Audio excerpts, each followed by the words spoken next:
本文內容出自香港圓方出版社於2014年出版嘅《進階八字書》大道無境中嘅第115頁至130頁，文中探討命運與性格嘅主次影響，並透過分析實例去了解俗世對性格優缺點嘅偏狹。案例中嘅命主共歷3段婚姻，亦曾因豪賭輸光後而徘徊喺自殺邊緣，挫折醒悟後重新累積資金於中年創業，晚年兒孫滿堂。此例八字佈局特殊，簡中有繁，實屬八字愛好者難得嘅研習素材。本頻道以分享道基師傅獨到嘅見解，傳播傳統正宗卻不為人知嘅玄學知識為宗旨。內容涵蓋四柱八字、紫微斗數、風水易卦、相學等多門術數。道基師傅會以坊間師傅及大眾所忽略嘅角度，包括現實世界中實行性嘅考慮，去審視並重新詮釋古今玄學。無論閣下是否擁有玄學知識，無論閣下正處於人生邊個階段，呢度唔單止能夠讓你識別江湖神棍與小人伎倆，更能夠讓你比別人企得更高，睇得更遠。極大部分嘅命理師喺遇上自己認為性格有缺陷嘅命盤時，都會勸喻命主改變性格。筆者唔知道命理師們係咪真係認為命運會因性格改變而改變，但筆者相信佢哋都應該係出於善意嘅。如果命運係由性格構成嘅，改變性格無疑係改變命運嘅最有效方法。但命盤係固定嘅，如果性格喺將來真係受某啲誘因改變咗，擁有相同命盤嘅人係咪可以喺同一時段有住截然不同嘅性格？如果可以，豈非曲線證明咗六命術喺推算上充滿自相矛盾嘅地方？歷史上多少失敗者都被認為係因為性格上嘅嚴重缺陷以致遭遇痛苦與挫折，但性格如利劍，一鋒兩刃，同樣因為呢啲性格上嘅嚴重缺陷成就咗眾多偉人名士。如果改變咗呢啲所謂嘅缺陷，佢哋仲能夠獨當一面咩？你有否聽過命理師批說某人喺某運某年中能得巨獎發財致富，主要係因為佢有着某種極優良嘅性格？如果性格真能夠改變命運，咁應該點樣改變？向邊一個方向改變？改變到邊一個程度方為合適？有冇指標可以參考？仲有點樣嘅性格可以發財？點樣嘅性格可以升官？點樣嘅性格可以獲得好丈夫或者好妻子？點樣嘅性格可以獲得好兒女？點樣嘅性格可以活得耐啲？點樣嘅性格可以少啲病痛？點樣嘅性格可以避開意外？發財嘅特有性格會唔會同活得耐一啲嘅特有性格發生衝突？如果性格能夠改變命運，以上嘅問題理應成為社會上最關心嘅焦點，而且問題嘅種類勢必無休止地延伸落去。邊個嘅性格係標準答案？邊個能夠提供標準答案？批判他人總係容易嘅，諷刺嘅係懂算命嘅會勸喻你改變本身性格，但卻唔係依據你喺命盤上展示嘅性格特點嚟判斷你嘅人生順逆。改變性格真係可以扭轉命運呢？係命運引導你去改變性格，定係改變咗個性格經營出不一樣嘅命運呢？有啲人的確係喺度改變性格之後，從此改變咗人生，但佢哋嘅性格點解會改變啊？民間智慧提示：3歲定80。我哋都知道品性難移，性格只會隨住個人嘅見地、學識、生活環境、親人朋友嘅變化而出現微調，而唔會平白無故突然大幅轉向㗎。今日仲豪放狂野，聽日會徹頭徹尾變得斯文保守嗎？性格唔可能完全唔受外在因素影響刺激而改變，即使只係一個念頭嘅產生，亦係由於過去眾多因素嘅集成，為傾斜嘅天秤最終加上決定性嘅砝碼。歌唱技巧最好、樣最漂亮嘅歌手，未必係最受歡迎嘅；才華欠奉、技巧欠佳嘅歌手，卻有時可以紅透半邊天。朗朗上口嘅歌曲，不一定係旋律優美、歌詞饒富意味。被譽為出自音樂天才之手嘅古典音樂，卻只有一小撮人懂得欣賞。有啲人、有啲歌就係可以流行起嚟，有講係經理人及唱片公司嘅功勞所致，有講係歌手嘅觀眾緣。呢種受到特別關懷嘅際遇，同無法捉摸嘅觀眾緣，性格能夠解釋得上嗎？我哋已經唔止一次聽到國際天王巨星們嘅古怪行為同性格，例如極度潔癖、極度冷血、極度自我、極度野蠻霸道、戀童癖、吸食毒品等。大部分人甚至已經認同，真正嘅天王巨星就係要有部分呢類特性先至顯得與眾不同。你認為係呢類型嘅性格同行為造就天王巨星咩？你可以試跟住做，講唔定你就係下一位天王巨星。筆者在此祝福你。際遇改變性格，性格改變命運，兜兜轉轉，際遇不就係命運呢？我哋睇到嘅結果，不一定都係嚟自我哋假設嘅。未有足夠智慧洞悉因果時，係咪有必要強行將一切解釋成正面看待萬事萬物嘅結果？以下嘅命主雖已年邁，但記性相當好，而且非常健談。佢多番着意解釋，如果唔係自己後生嘅時候試到，佢今日或許能夠活得十分富態，因為佢喺70年代時嘅每月工資已經有1500美元。佢憶述當年香港較便宜嘅樓房都只係大概5000美元，普通嘅房車先至500美元。講嚟感慨，佢下賭注嘅大小程度喺一個晚上可以輸掉1年嘅工資。雖然佢嘅收入遠高於好多人，但卻經常要將身上嘅貴重品進行抵押。另外，命主共有3段婚姻，首2位妻子曾為佢生兒育女，最後一段婚姻維持咗超過30年，直至而家。命主出生於廣東省內一條農村，身形像大部分中國南方人士一樣較為瘦削矮小，身高介乎160至165公分，前額高廣，眉骨與甲骨張達有力，左右鼻翼肉厚，鼻孔以至準頭都略向上仰，面貌嚴肅，不露而威。雖白髮爭出，但即使相距數丈，仍能令人感受到一股帶住壓迫感嘅銳利。打開命局，日元與木縱然植根深厚，始終難敵一點秋風。一眾卯木誕於酉月，生不逢時，為非戰之罪。此局身弱，應以癸水化煞生身為用，以示之卯木作為根基。到基按當年自己校對時漏檢，日支方為正確。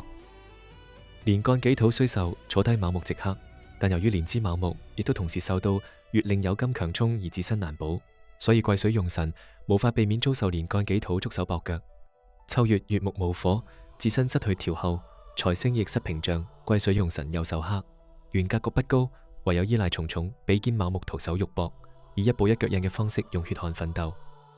由於月木始終有重根，暗藏化育因子，只係受抑制嘅啫。若果能遇運，令水木重生，將有突破性嘅表現。命局冇火，一生卻對住爐頭工作，五行少且必貪，導引咗佢走向火屬性嘅工作。職業生涯主要從事中式飲食業。不論身旺身弱，比劫力厚而根重，個性定必自尊心重，爭勝心強。同煞星短兵相接，更激發起競爭意欲。所以命主一生無論為公為私，多次同人衝突打鬥。另外，比劫加透干無戶嘅偏財，更係賭徒命局嘅經典範例。古書有云：天干年3至己重婚姻時，原局最讓人在意嘅係3個卯木比肩。雖唔係透出天干，但男命比肩盤踞妻宮，且受旁支直沖，己土妻星無戶及無根，全局地支又皆為桃花星，幾度婚姻嘅異象再明顯不過。與此同時，原局己土財星無戶，亦等同公布咗命主疏財嘅性格，帶出咗財來財去、財之不留嘅信息。走入大運，先係壬申，辛金一方制木，但有壬水通關，雖受原局己土相運，到底亦能夠起生身之用。命主出生喺大陸農村，雖家貧屋漏，幸家庭完整，一家人聘手低足，勉強能保2餐溫飽。及至辛未大運，未土為元，局己土補根之餘，又與卯木半合木局，木土大戰，強勝弱敗。年少喪父後，比劫克財嘅效應，亦都令其要肩負起家中重擔。10幾歲開始，亦需要多次偷渡香港工作賺錢回鄉。大運庚午，金與火嘅加入，令原局五行流通。庚金雖坐住午火而嚟，但仍有力合住日主，令木神之力減弱。午火既能溫暖全局，又能生旺土神，運內促成人生第一段婚姻。1967流年丁未，一次遊港回鄉後被鄉管扣押。丁午生土，己未坐土，午未再合化火土，流年令全局火土突然迅速旺起。月干用辰癸水更見凋零，年內回鄉時被扣留20日。未土雖助土神，亦同時與卯木半合木局幾經波折，下得第一任妻子相助，先至能脫離困境。自此之後，直至1979年大陸開放之後，先至再有勇氣再踏足故土。1969流年己酉，一次賭博中輸咗1年半工資。天干己土克癸水，流年酉金逢天干己土及大運庚金之助，將原局卯木硬生生地打走。全局各路水，木皆與天敵戰克。存在1年嘅工資，不單止喺1晚嘅賭博中灰飛煙滅，而且更要額外賠上半年嘅收入，先至能全身而退。另外，胞弟卯木亦由港回鄉後被扣押，無法釋出，除咗心理打擊之外，亦都加重咗經濟負擔。由於走南方火運，克金有力，所以並未造成嚴重負債，亦未有傷及身體要害。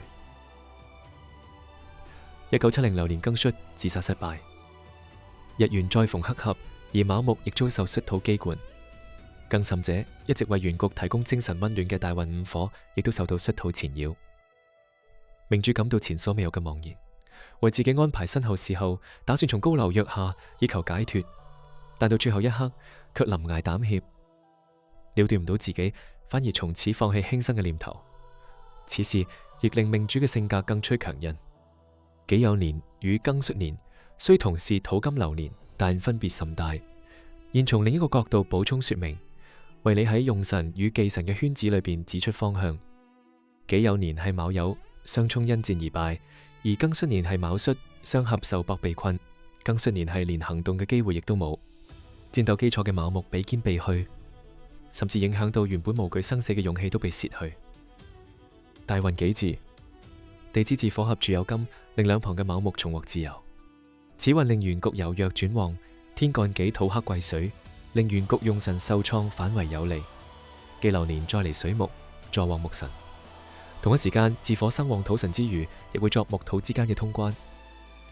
1975流年乙卯，車禍意外受傷，遇乙卯為純木，本為喜，但因運成忌，為用嘅酉金居要津，卯酉互沖，損傷難免。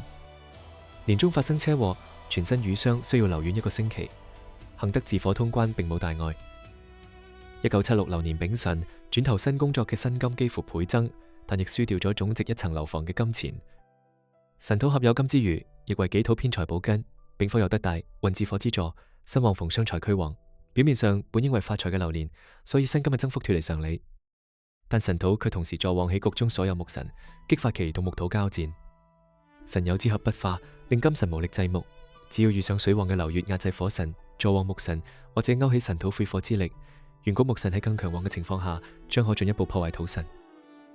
結果命主無法擺脫賭博嘅誘惑，整年辛苦嘅積蓄喺一次賭博中霎眼蒸發。大運冇神，整處二黨讓八字學粗疏者以為係壞運無疑，但事實剛好相反。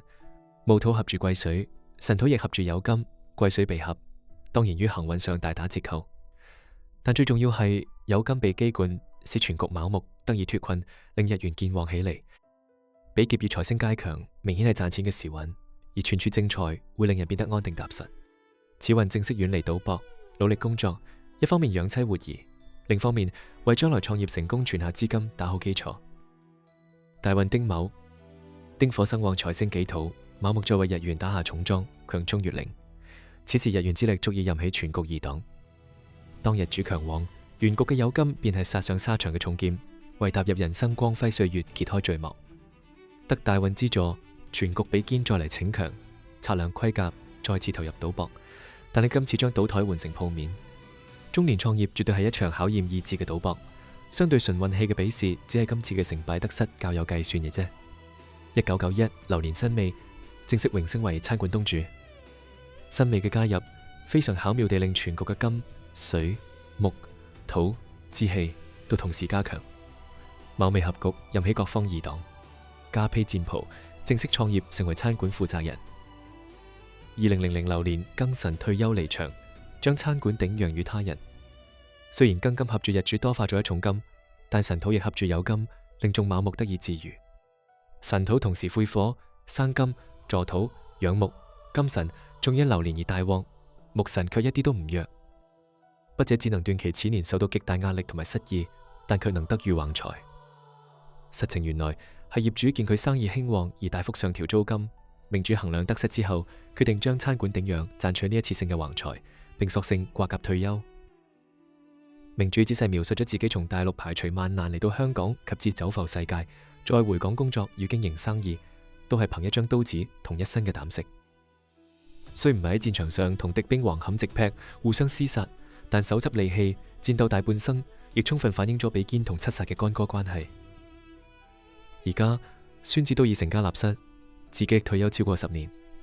雖然喺年輕嘅時候因賭博而令自己多次陷於經濟困境，但今日終於可以解下戎裝，身體亦尚算健康，閒時可到處遊覽，亦可謂幸福美滿啊！命主嘅3段婚姻係此盤局嘅另一着眼點。筆者冇刻意喺流年上詳細分析佢嘅婚姻離合，因為筆者認為計算結婚同離婚嘅儀式並唔係八字推命術嘅強項。當然，世上能人異士眾多，或許有人甚至連假結婚、重婚都能夠推算出。